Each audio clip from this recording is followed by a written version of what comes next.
Hi everyone, Paul here, and welcome back to An Ear for Men. First, let me say thank you to those who have already subbed to my channel, and especially for your kind words in the comments here and on the A Voice for Men channel and website. Also, after I've made 5 videos which are cross-posted to the A Voice for Men channel from here to help get the word out, I will not be posting future videos of this kind on that channel. This channel will be dedicated strictly to men's wellness, while the other is mainly there for activism. If you are viewing this on the AVFM channel, you will find a link in the low bar to the new AEFM channel. I invite you to come sub if this kind of material interests you, or if you just want to support other men trying to improve their lives. And now for today's essay on self-respect. Notice I did not title this with the tried and true psychobabble of self-esteem. There's a good reason for that. Self-esteem is how you feel about yourself. Since feelings change on a regular basis, going up and down with moods or events, it is assured that your self-esteem cannot be evenly or consistently maintained. Like happiness, it can never be a constant. It is an unreliable measurement, a poor goal unless your aim is frustration and failure. Self-respect is another matter. Self-respect is not a feeling, it is an action. Rather, it is a set of ongoing behaviors that have nothing to do with how you feel. Self-respect is about how you treat yourself and what kind of treatment you will tolerate from others. It is the rules that govern your life and whether or not you enforce them. You can be feeling high or low and still respect yourself. It is just that simple. There's no need to complicate it, nor is there any rationale or justified reason for refusing to take responsibility for it. It is measurable and can be provable at any given point in your day, or for that matter, in your life. No one can always measure or prove how they feel about themselves, but they can clearly see in any life circumstance how they are treating themselves and how they allow others to treat them. It is not an understatement to say that without self-respect, self-esteem is impossible to achieve, even temporarily.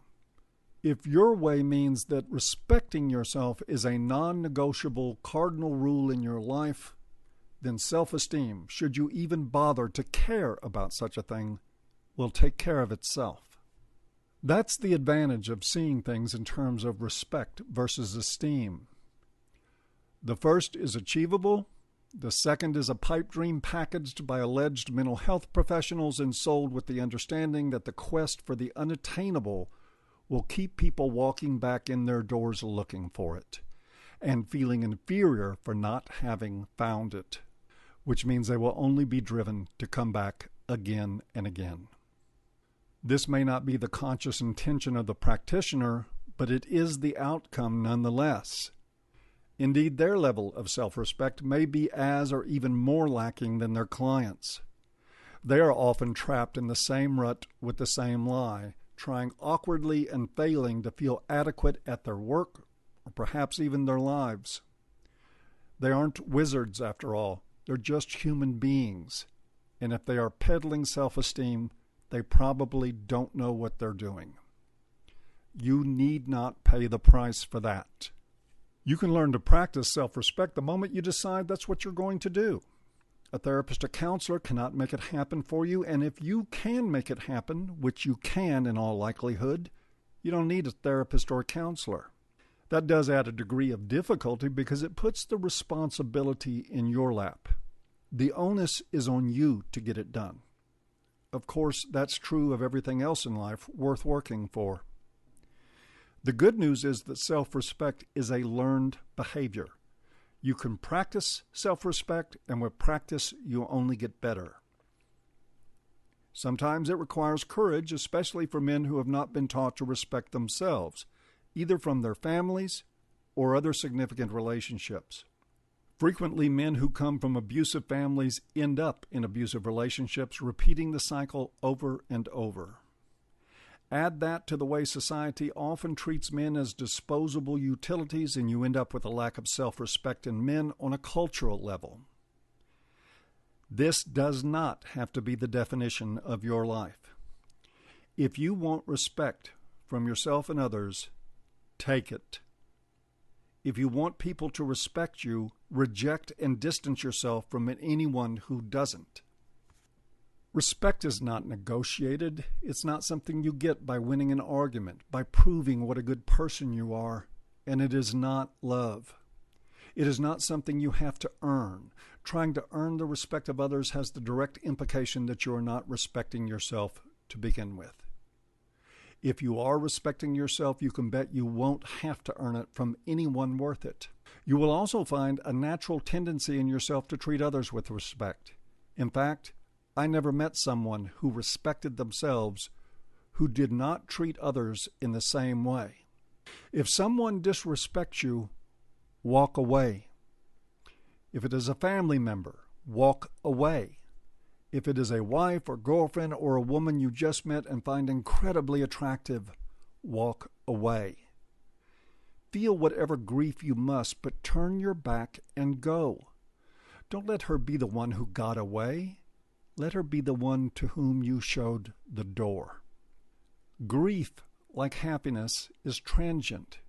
It will pass, but your personal agency will be forged on what you do. It will be durable and lasting. If this sounds like a man-up message, it isn't. It's a message about your humanity. It applies to women too, but they're not my concern in this place. There are a lot of ways to fuel the trip for men going their own way and taking charge of their own destiny. It can be done on anger, hurt, sadness, and spite. That's not to say those are the wrong fuels, but they are not the most efficient or healthy. They are suitcases without handles, and there is a cost to lugging them around every day of your life. Be driven by embracing your own worth and humanity. They are yours for the taking. Don't limp into a new life when you can walk upright and free. Thanks for listening, guys. We'll see you soon with another essay from An Ear for Men. In the meantime, please consider subbing to the channel. And if you want to support us, there is a donate button at the top of the homepage at anearformen.com. I want to be churning out quite a bit of this content. I'm excited about getting to this level of work again. And that's why I've set up this channel, which is I'm not ending my activism. I'm still participating fully.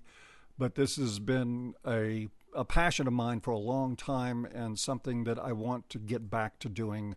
And so that's what I intend to do. As I said, thanks a lot for listening. We'll see you guys next time.